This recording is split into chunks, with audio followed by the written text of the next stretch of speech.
adversity, how to survive when things don't go the way you were told as a Christian that they were going to go.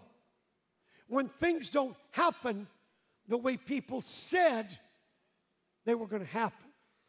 So it gives me great opportunity around the world, really, to sit with people in ministry, in leadership, and just share with them some of the things that I have learned after 40 years of experience. Hopefully, I've learned a few things. And tonight, for just a few minutes, because as pastor, I'm quite confident in an audience this size. There are people here that are struggling. There are people here that thought their life was going to go this way, and it went a totally different direction.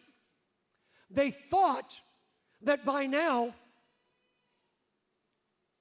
they would be better. They didn't think the tragedy, the struggles, the drama of life was going to affect them because, hey, you're saved, right? You're a Christian. Those things don't happen to us, right? For those of us that have been around for a while, we know better.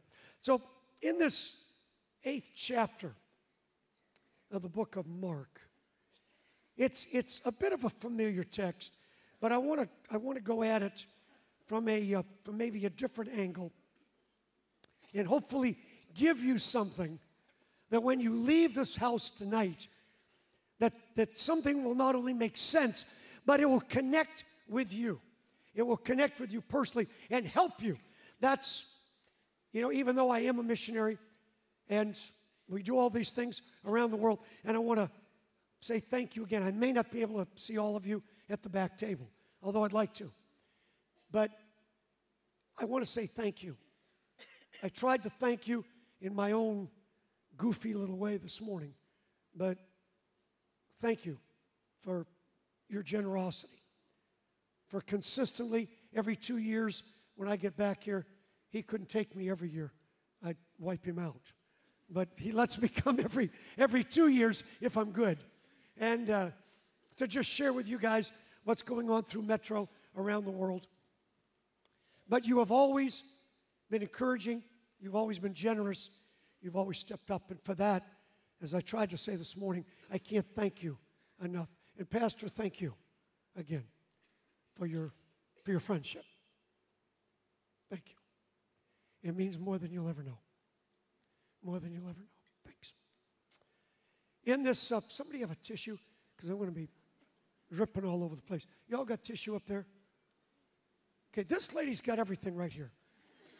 She's got the interpretation. Look at this. See? Thank you. What is your name? What is it? Mizzy? Never mind. Thank you, ma'am. I'm trying to learn, folks. Pray for me. I'm trying. What do you do when Jesus doesn't work?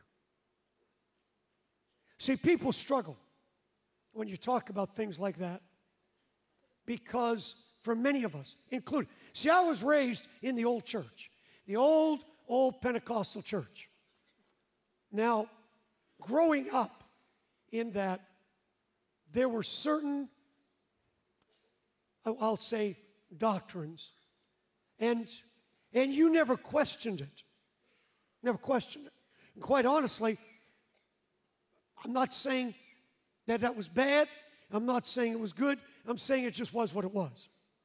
So when you are taught in one vein of doctrine, of theology, and that's your mindset, then you get older in life and something happens that's in opposition to what you heard and people told you, then you begin to struggle. It's difficult. So in this 8th chapter, let's pick it up at the 22nd verse.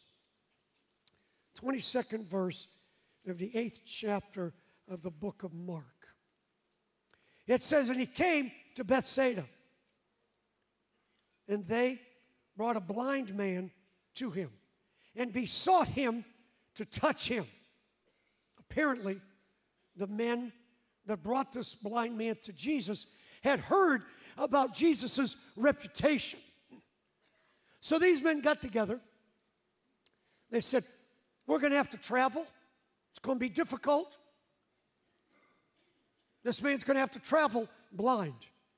But they tried to convince him that if we can get you to Jesus, the travel may be tough. The journey may be painful because you're blind. But if we can just get you to Jesus, it'll be worth it. Now, see, the problem with a lot of folks like that, just like the problem with a lot of young people, is they don't know how their story is going to end.